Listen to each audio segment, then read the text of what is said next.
ये तो हमारी गाड़ी है।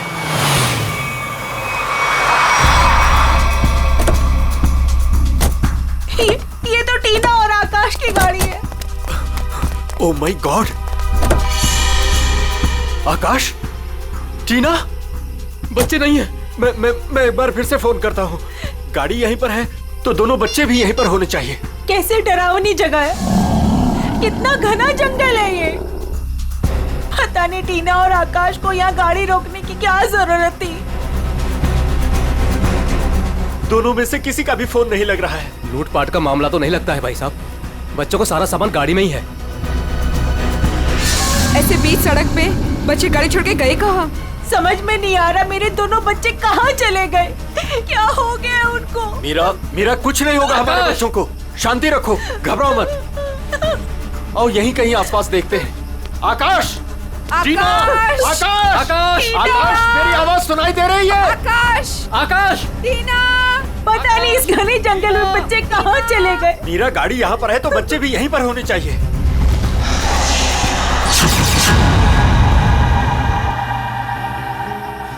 भाई साहब, कहीं कोई कुछ भी नहीं है वहाँ। यहाँ पर भी नजर नहीं आ रहा है। सन्नाटा। चुप हो जा।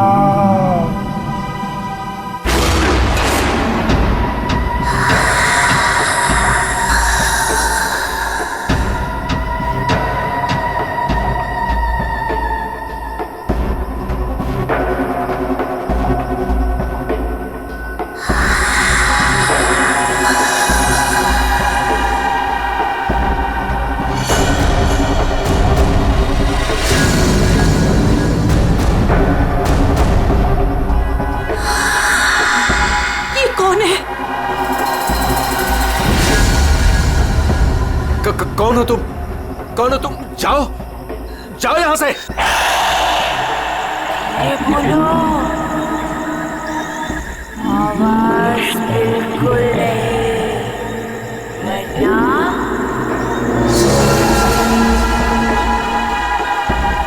वो आ जाएगी। कौन आ जाएगी? कौन आ जाएगी? वही आएगी जो अपना सर हाथ में लेकर घूमती है।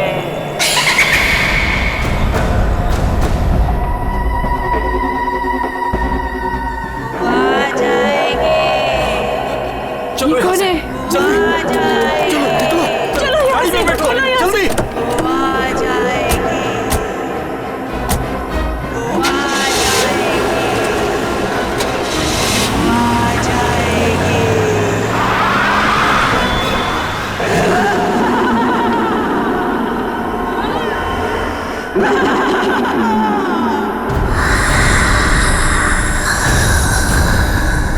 आ जाएगी। आ जाएगी।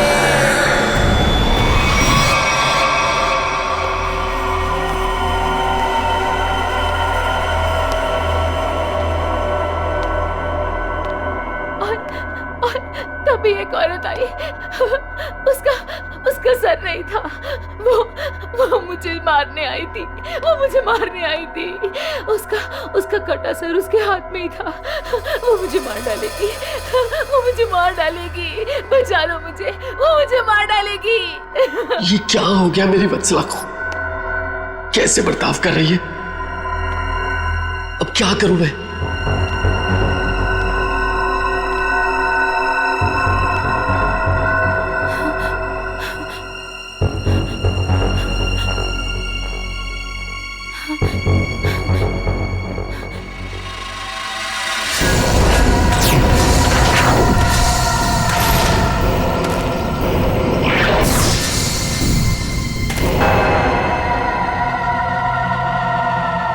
सर, उसके बाद क्या हुआ? उसके बाद वो कटे सर वाली औरत मेरी तरफ घूम गई। मैं डर की वजह से पीछे हट गई। वो मेरी तरफ बढ़ती रही। वो अपना कटा सर मेरे चेहरे की तरफ फेंक। नहीं,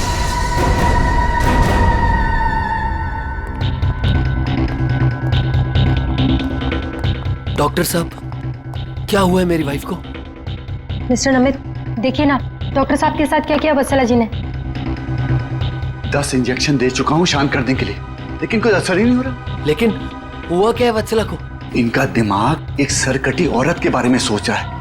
उसकी चाल डाल, उसका रवैया और पता नहीं क्या क्या इसके दिमाग में घुस गया है। Oh my God! डॉक्टर साहब, मेरी वाइफ ठीक तो हो जाएगी ना? कुछ कह नहीं सकते, लेकिन ये चेंजेस आपने इनमें कब महसूस की? कल रात वत्सला की गाड़ी दहलिया रोड पे खराब हो गई थी। मैं इसे लेने वहां गया, तब से इसकी हालत ऐसी है। देखिए मिस्टर नमित, इनकी हालत बहुत नाजुक है। मेरी मानिए तो इन्हें फौरन हॉस्पिटल में एडमिट कर दीजिए। सर, मुझे तो लगता है कि वत्सला जी के साथ जो कुछ भी हुआ है ना, दहलिया रोड पे ही हुआ है। श्रवण, हमने कहीं वहां से आकर कुछ गलती तो नहीं की ना? अब हमारे बच्चे कैसे मिलेंगे? मुझे तो लगता है उस खूनी औरत ने कुछ कर दिया है टीना और आकाश को। भाई साहब, मुझे लगता है कंप्लेंट लिखवा देनी चाहिए। पता नहीं बच्चे किस हाल में होंगे। उमेश, मैं तो कहता हूँ हमें सीआईडी को फोन करना चाहिए। मैं करता हूँ भाई साहब।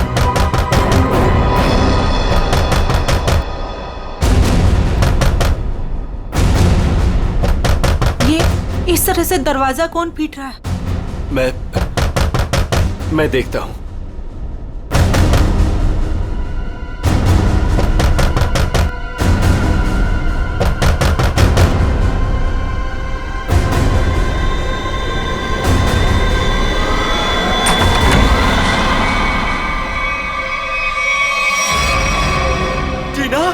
टीना बेटा, टीना बेटा, टीना बेटा, ये क्या हो गया? क्या हो गया? किसने किया बेटा? ये किसने किया?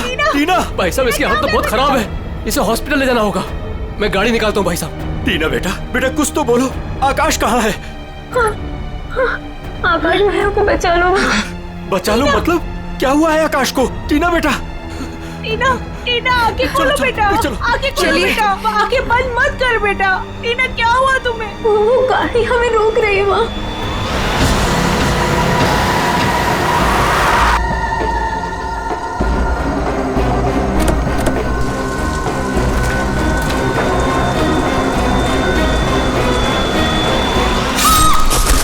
ये कहाँ जा रहा? टीना बेटा, आंखें खोलो बेटा। टीना, तुम हमें छोड़ के नहीं जा सकती।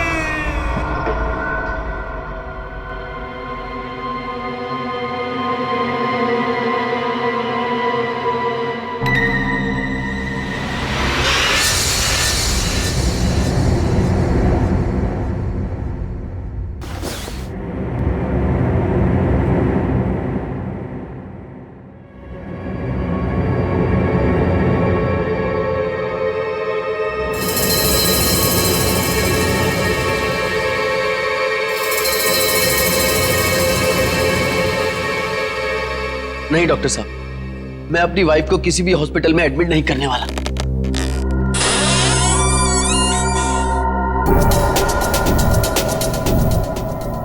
आपसे पहले भी 4 और डॉक्टरों ने मुझे यही एडवाइस दिया। अब मेरी वत्सला का इलाज मेरे घर पर ही कीजिए ना डॉक्टर साहब।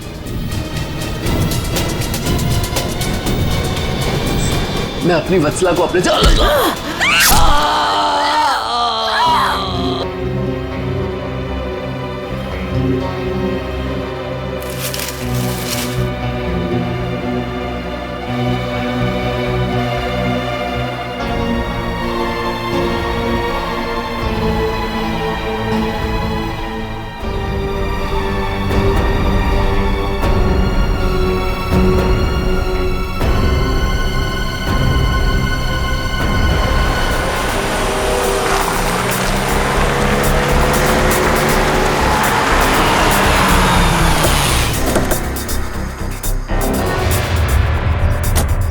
आइए इस तरफ, यहाँ पर आइए।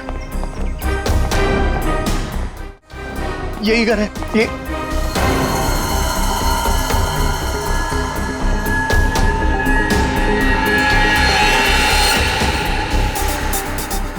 तो यहाँ पे जबरदस्त हाथापाई और तोड़फोड़ हुई है। चारों तरफ खून, सामान बिखरा पड़ा है। मिस्टर अमन, आपको कल रात ही हमें खबर कर देनी चाहिए थी। लेकिन सर, नमित के शरीर पर इतना खून देखा कि मैं डर गया था। हाँ सर। जिस किसी भी हथियार से विक्टिम पर हमला किया गया है वो हथियार काफी तेज धार वाला होगा। सालुंके साहब, आपको कैसे पता चला? ये देखो, ये छोटी छोटी बूंदें देख रहे हो खून की, ये एक धार नहीं, सीधी। सर लगता है किसी चाकू या छोटे खंजर का इस्तेमाल किया गया है।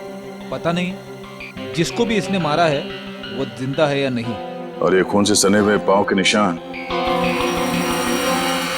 तो घर के अंदर की तरफ जा रहे हैं।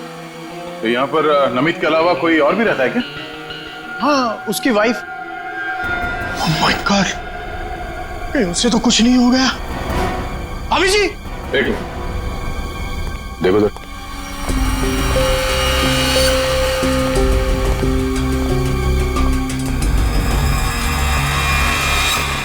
सर, ये पैरों के निशान तो आगे आगे धुंधले होते जा रहे।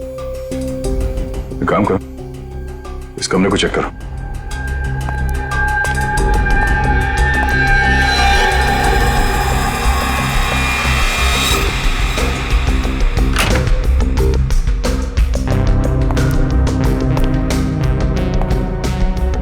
बेड पर तो कोई खून नहीं।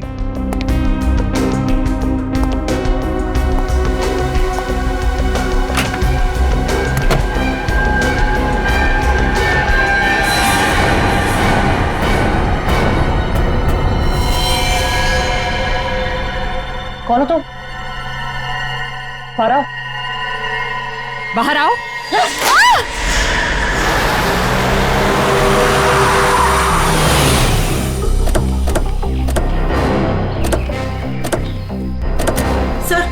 सर यही है मेरी टीना और आकाश की गाड़ी।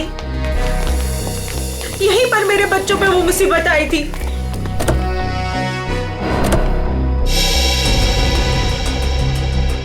सर वो उस जगह पे खड़ी थी वो भयानक दिखने वाली लड़की।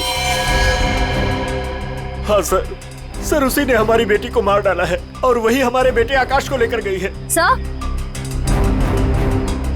सर गाड़ी के अंदर तो सब ठीक ठाक ही लग रहा है। और सर, हाथापाई के भी कोई निशान नहीं। अच्छा, हाँ सड़क पे भी जैसा लग नहीं रहा है कि कुछ हुआ है। क्या टीना ने एग्जैक्टली क्या कहा था? सर वो बता रही थी कि आकाश को बचा लो। बचा लो मतलब क्या हुआ आकाश को? वो ठीक तो है ना बेटा? सर कहीं मेरे आकाश को कुछ हो तो नहीं गया? सर उसके हाथ में कल रात को हंसिया था। हंसिया? सर हो सकता है कि शायद आकाश अभी भी उस औरत के कब्जे में हो और टीना किसी भी तरीके से वहां से भाग गई हो सकता है वो जो कोई भी लड़की है शायद आकाश को जंगल में ही ले गई होगी। हाँ सर, हो सकता है आकाश अभी तक जंगल में ही हो। चल के देख लेते हैं। सर हम भी चलते हैं आपके साथ। नहीं, आप लोग यहीं रुकिए, जंगल थोड़ा खतरनाक है।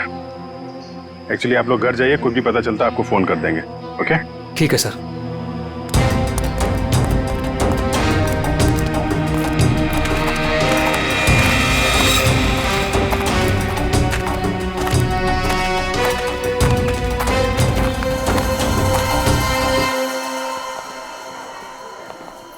डॉक्टर साहब, वो आदमी कहाँ है जो खून से लथपथ आपके हॉस्पिटल में आया था? सर वो आदमी अंदर है। तो आप होश में है या अभी भी बेहोश है? नहीं, अभी होश तो आ गया है उसे, मगर थोड़ी बहकी बहकी बातें कर रहा है। क्या हम उनसे मिल सकते हैं?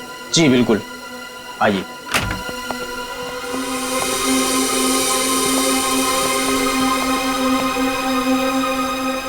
नमित,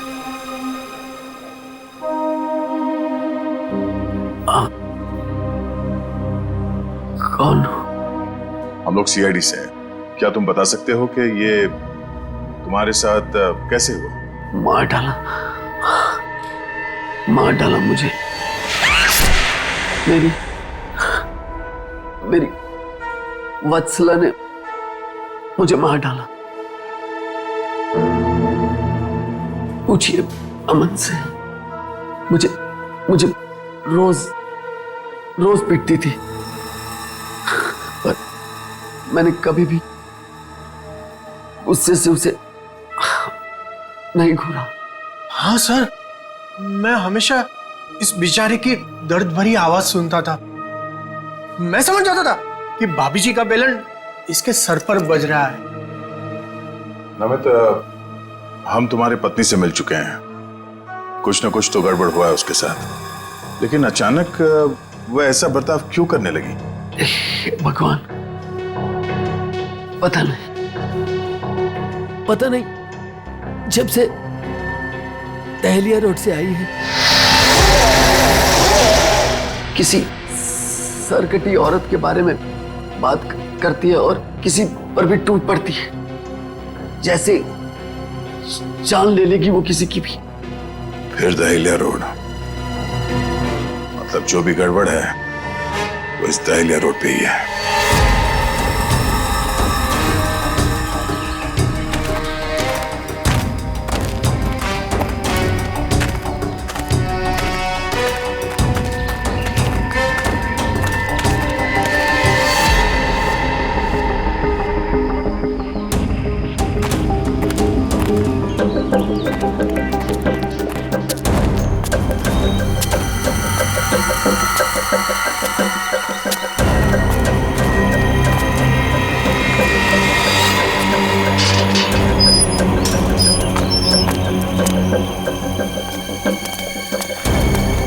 ये तो बिल्कुल हॉरर फिल्म की तरह बंगला है, जंगल के बीच में इतना सुनसान।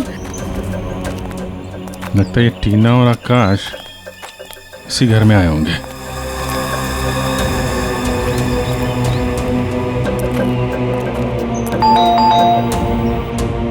ज्यादा फिल्में मत देखा करो।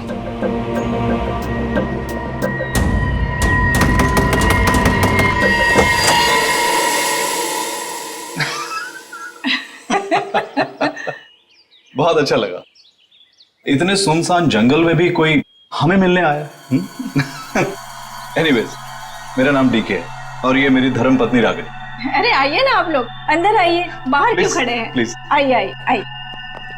सर, ये लोग तो बहुत अजीब हैं। ये तो हम लोग से ऐसी बात कर रहे जैसे हम लोग इनके रिश्तेदार हैं। काफी अच्छा घर है। Thank you. आसपास दूसरा कोई घर नहीं दिख रहा है, तो इतने सुनसान जंगल में आपने ये घर बनाया? बनाया नहीं है सर, खरीदा है। वो क्या है ना कि हम दोनों पति पत्नी एक कलाकार हैं और अपनी सोच के आकार को पूरा करने के लिए हमें शांति और एकांत की सख्त जरूरत रहती है। जी हाँ सर, यही हमारा घर भी है और हमारी दुनिया भी है।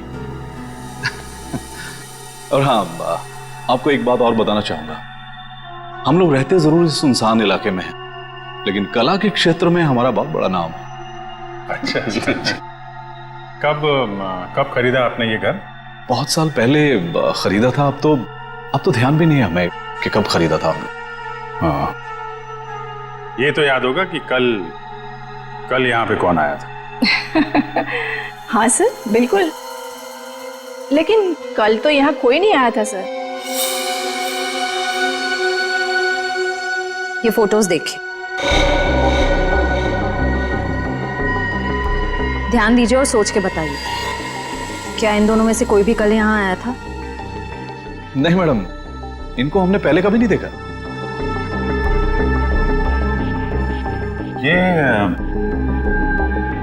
ये कौन है? ये हमारी बेटी अंशिता। 14 जुलाई 2013 को प्लेग की वजह से इसकी मृत्यु हो गई थी। बहुत याद आती है हमें हमारी बेटी की। हम लोग आपसे कितने सारे सवाल पूछे जा रहे हैं, आप नहीं पूछेंगे कि हम लोग कौन हैं और क्यों इतने सारे सवाल कर रहे हैं आपसे? कौन है आप लोग, आप बता दीजिए। हम लोग कौन है घर के अंदर? नहीं, कोई नहीं है।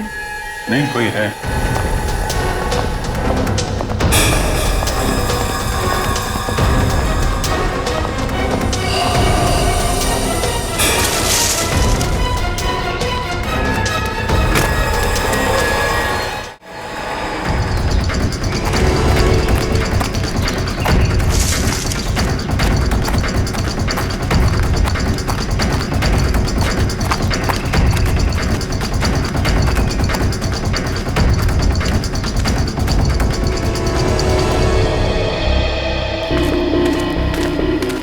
आया तो इस तरफ ही था। कहीं हमें देखकर छुप तो नहीं गया? हो सकता है आकाश भी उसी के साथ ही होगा शायद। देखते हैं।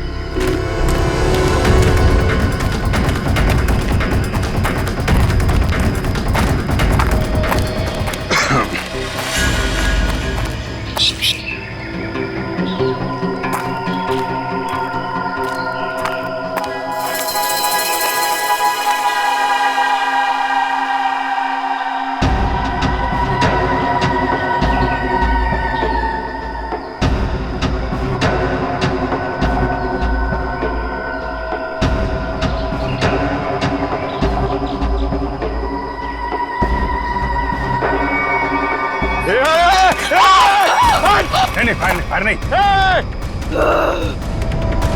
कर नीचे। कौन हो तुम? क्या कर रही थी उस घर के अंदर? हसिया नीचे फेंको। टीना को तुमने मारा था ना? आकाश का धीरे बोलो, वो सुन लेगी। वो तुम्हारे पीछे खड़ी है।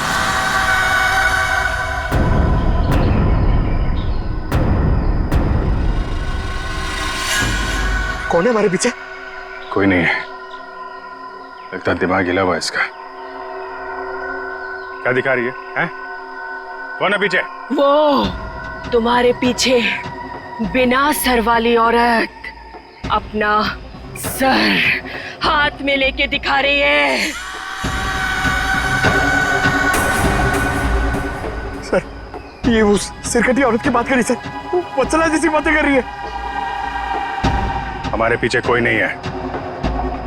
किसकी बात कर रही हो तुम? ऐसे नीचे करो, नीचे रखो। मैं मार दूंगी उसे, मैं मार दूंगी उसे, मैं मार दूंगी।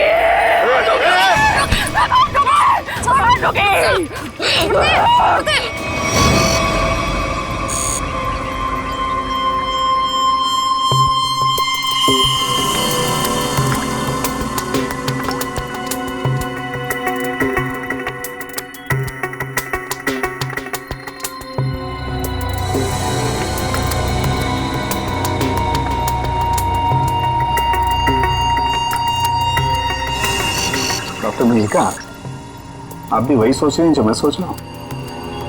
यस सर, पर ये है क्या? थोड़ा बहुत तो पता चला है, पूरा तो टेस्ट होने के बाद पता चलेगा।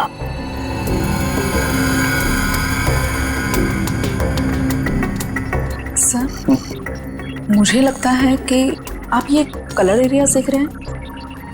ये ब्रेन टेल की नर्व्स की तरफ आ रहा है। इन दोनों औरतों के दिमाग के साथ छेड़छाड़ी की गई है।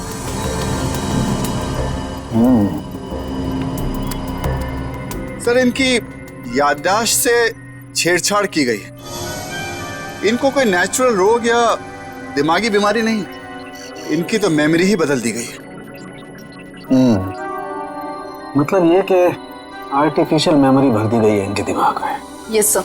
क्या आर्टिफिशियल मेमोरी भर दी गई? हाँ जी। मतलब ये दोनों औरतें जो देख रही थी या बोल रही थी, इनके दिमाग का वहम नहीं था? बिल्कुल नहीं था। दरअसल क्या होता है कि इंसान के बचपन से लेकर के उसके बड़े होने तक उसकी जिंदगी की तमाम यादें उसके दिमाग में एक डिस्क की तरह से जमा हो जाती हैं, कुछ इस तरह से। और फिर कोई एक दिन गर्दन के पीछे ऐसा इंजेक्शन लगा देता है, ये देखिए, यहां दिख रहा है, जिससे ब्रेन में कंपार्टमेंट्स बन जाते हैं और जिंदगी की सारी याद ब्लॉक हो जाती है। इंसान एक सेमी कॉन्शियस स्टेट में चला जाता है, आधी बेहोशी की हालत में। के बाद फिर क्या होता है? इसमें इंसान के दिमाग को सुन कर देने वाला ड्रग दिया जाता है। इंसान अगला पिछला सब भूल जाता है। आप सुन सकते हो, समझ सकते हो, लेकिन आप रिएक्ट नहीं कर सकते। और फिर इस हालत में उसको एक कटी सिर वाली औरत दिखाई जाती है और उसके कानों में बार बार ये बातें सुनाई जाती है कि ये लोग आपको मारने वाले हैं और ये सारे इंसान आपके दुश्मन हैं और आपको उनको मार देना है। और ड्रग के असर की वजह से दिमाग कुछ इस तरीके का दिखाई देने लगता है। हर याद को दबाकर, सप्रेस करके उसे सिर्फ उतना ही हिस्सा याद करने के लिए दिया जाता है जितना कि बेहोशी की हालत में उसे सुनाया या दिखाया गया था। सर यानी कि इन दोनों औरतों ने सच में एक सरकटी औरत को देखा और होश में आने के बाद दोनों को सिर्फ उतना ही याद है। बिल्कुल। वरना सोचो, दो लड़कियां जो एक दूसरे को जानती नहीं, पहचानती नहीं, वो एक ही समय पर एक ही जैसी बात कैसे सोच सकती हैं? मतलब इनकी मेमोरीज को बदल दिया गया है। ड्रग्स कौन सा इस्तेमाल किया गया इनके ऊपर? डोडियन और हेपिस जैसे न्यूरॉन अफेक्टिंग ड्रग्स। ये ऐसी दवाइयाँ जो ब्रेन की मेमोरी लोकेशंस को नष्ट कर देती है। आपको ये भी याद नहीं रहेगा कि आप हैं कौन, और आपको उतना ही याद रहेगा जितना आपको बताया जाएगा। हमारे टेस्ट में भी काफी ऐसे ड्रग्स मिले हैं जो याददाश्त मिटाने के लिए काफी हैं, और हाँ, इन्हें हल्के इलेक्ट्रिक शॉक्स भी दिए गए। मुझे नहीं लगता ये लड़कियां कभी भी ठीक हो सकती, क्योंकि इस बीमारी का अभी तक कोई एंटीडोट इजाद नहीं हुआ है और हिप्नोसिस में महीनों लग जाएंगे, और फिर भी इस बात की गारंटी नहीं है कि इनकी खोई हुई मेमोरी इन्हें वापस मिल सकती है। अरे सर, ये सब सुन के मेरा सर फटने लग रहा है। सर, आप मेरा ब्रेन मैपिंग कर लीजिए। डहलिया रोड के बंगले के मालिक डीके, रागनी और सड़क पे खड़ी उस लड़की का राज तो अब डहलिया रोड पे जाके ही पता चलेगा। तो थोड़ा घूम आते हैं डहलिया रोड।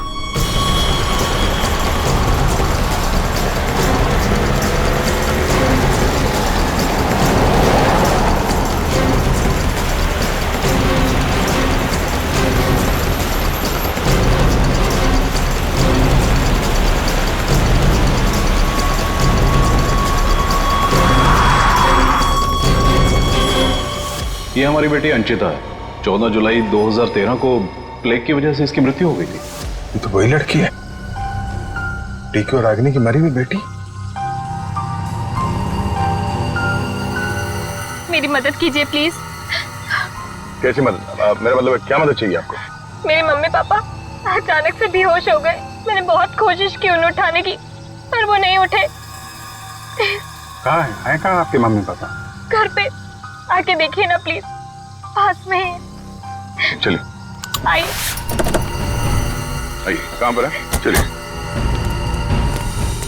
अच्छा, इन नाम से कोई भी रजिस्ट्रेशन नहीं? ओके ठीक है, थैंक यू सर। सारे पेंटर्स एसोसिएशन में फोन कर लिया सर, मगर डीके और रागिनी के नाम से कोई भी रजिस्ट्रेशन नहीं। सब कुछ झूठ बोला उसने।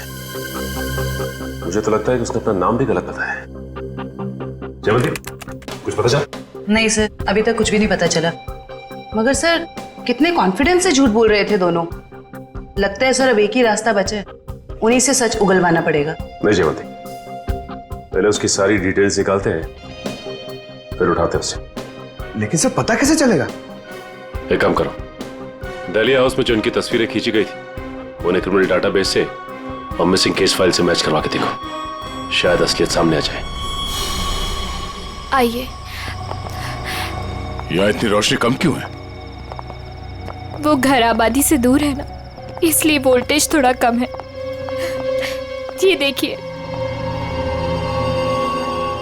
दोनों एक साथ कैसे बेहोश हो गए? कहीं इस लड़की ने तो कुछ नहीं कर दिया?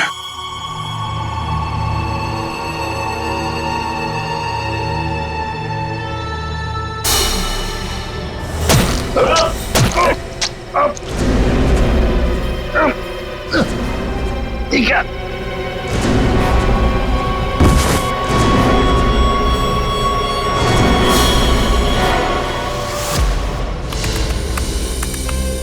सर, दोनों फोन्स के सिग्नल नहीं मिल रहे हैं। सर, कुछ सेकंड्स पहले तक अभिजीत सर और दया सर का फोन दहलिया रोड पे बता रहा था, लेकिन अभी लोकेशन नहीं दिख रही है।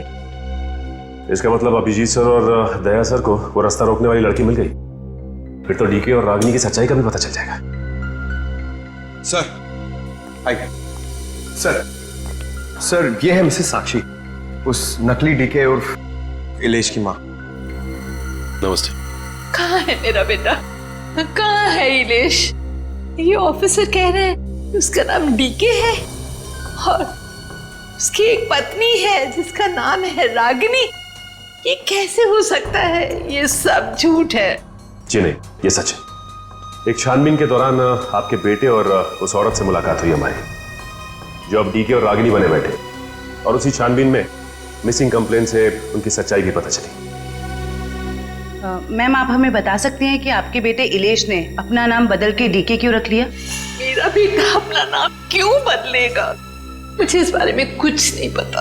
देखिए माताजी, वो रागिनी उर्फ नीता के साथ में कहीं छुपा हुआ बैठा है। अब ये औरत को जानती है? ये लड़की कौन है और कैसे मेरे बेटे की जिंदगी में आई, मुझे कुछ नहीं पता। देखिए मैडम, उस औरत के माँ बाप तो मर चुके हैं। बस आप ये बता सकती हैं कि जुलाई 2013 से पहले ऐसा क्या हुआ था जो आपका बेटा घर छोड़कर चला गया? नहीं, मेरा बेटा घर छोड़कर नहीं भागा था। हाँ, इलेश दिमागी तौर पर बीमार रहता था, तो एक बड़े साइकोथेरेपिस्ट के पास उसका इलाज चालू था, और उसी थेरेपी की सिटिंग के लिए वो डॉक्टर के क्लिनिक गया था, और फिर वो वापस ही नहीं आया। अच्छा मैम, ये बताइए कि नाम क्या है इस थेरेपी क्लिनिक के डॉक्टर का?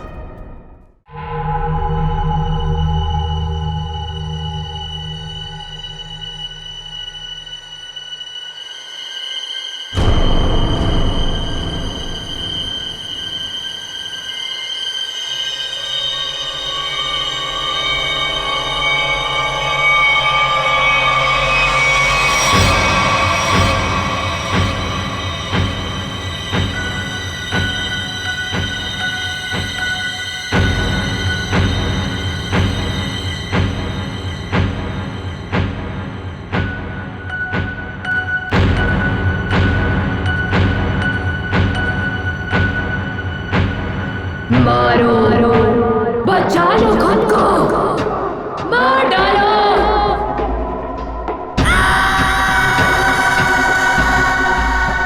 मारो, मार डालो, सब दुश्मन है तुम्हारे। मारो, मार डालो, बचा लो खुद को। मारो, मारो, मार दो, सब दुश्मन है तुम्हारे। उठा लो हथियार, उठा लो हथियार, मार दो। समझ में नहीं आ रहा कि इन सबके पीछे एक डॉक्टर हो सकता है। देखते कहाँ का तार कहाँ जाके जुड़ा है सर। बहुत लंबा जाल फैलाता है सर। आज सारे तार कट जाएंगे इसके।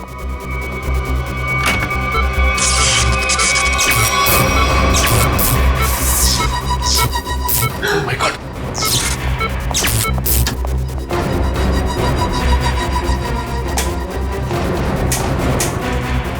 किसने किया ये? बोलो, बोलो किसने किया?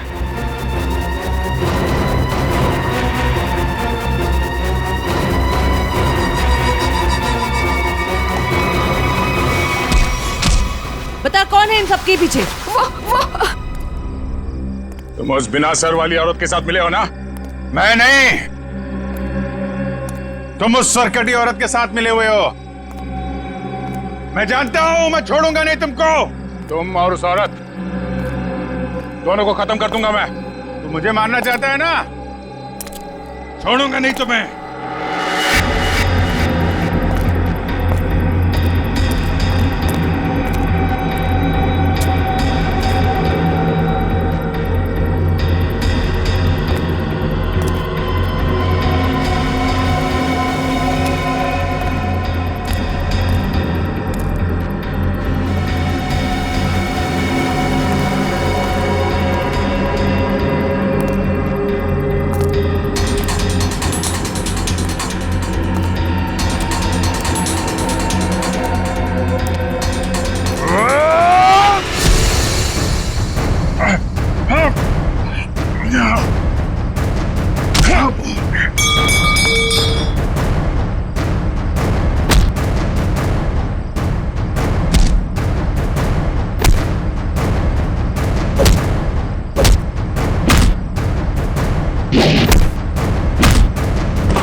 सर डालिया रोड यही है। हो सकता है अभिजीत सर और दया सर यहीं कहीं होंगे। हो सकता है वो डीके और रागनी के हों। हम लोग जाके देखते हैं, तुम लोग यहीं रखो, एक डॉक्टर जाना नहीं चाहिए। हाँ ठीक है, चलो आ जाओ।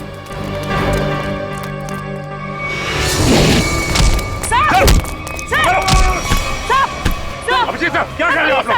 सर, क्या कर रहे हो आप लोग? संभालो। क्या कर रहे हो? अभिजीत सर, सर क्या कर रहे हो? Please, please. नहीं सर। चल जल्दी, चल। एंटीडोट दे जल्दी। संभालो।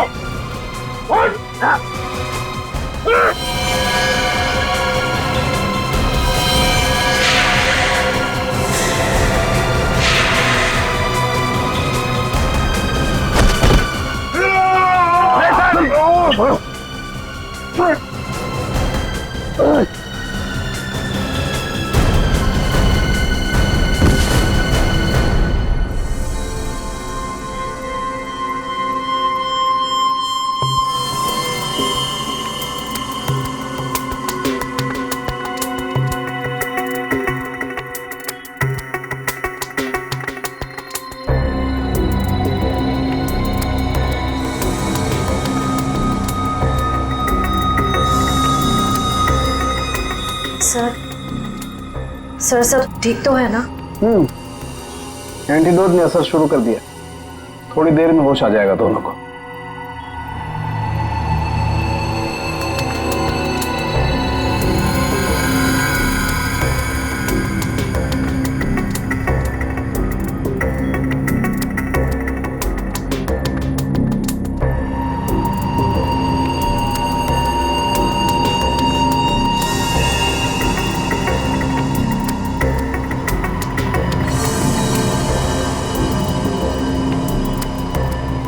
शुक्र मनाओ डॉक्टर सालुंके, अगर ये दोनों ठीक हुए हैं तो सिर्फ मेरी वजह से।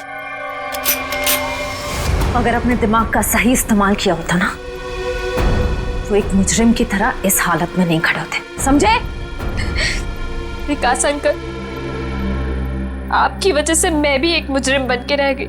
अभी तो सिर्फ तुम दोनों का गुनाह सामने आया है। जिस दिन तुम दोनों को सजा मिलेगी ना, उस दिन समझ में आएगा कि गलत राह पे चलने का अंजाम क्या होता है।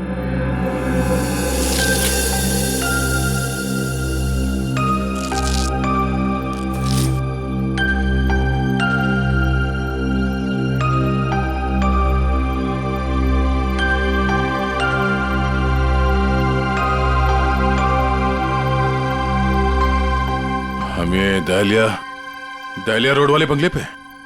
नहीं यार, न्यूरो सेंटर में है भाई।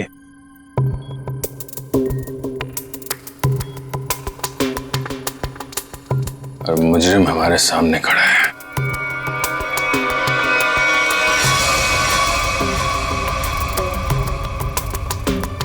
अच्छा एक बात बताओ, तुम्हें अभी वो कटे हुए सिरवादी औरत और वो भयानक आवाज से तुम ही सुने थे?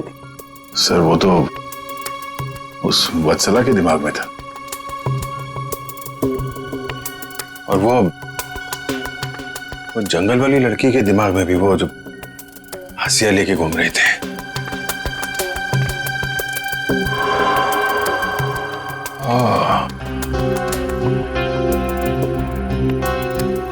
अब समझ में आया,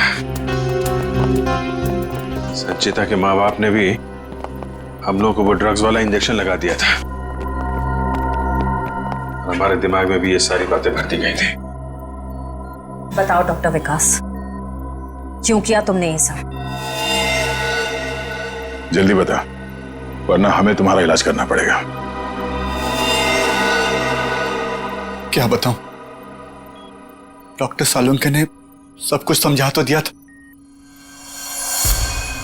मैं दुनिया में तहलका मचाने वाला ब्रेन मैपिंग एक्सपेरिमेंट करना चाहता था। बेहोशी में मैं लोगों को यहां लाता था और उनके ब्रेन से उनकी सोच को निकालकर अपनी सोच भर देता था। जरा सोचो, कितनी ताकत थी मेरे हाथ में। जब वो लोग जागते थे तो उन्हें वही दिखता था और उनके दिमाग में वही ब्रेन की मेमोरी थी जो जो मैंने डाली थी। उनका ब्रेन वही करता था जो मैं कहता था। मतलब कि मैं उनके ब्रेन से सब कुछ करा सकता था। और तुम दोनों ने भी तो वही किया ना। और ये अंशिता, इसने भी गुनाह में तुम्हारा साथ दिया था।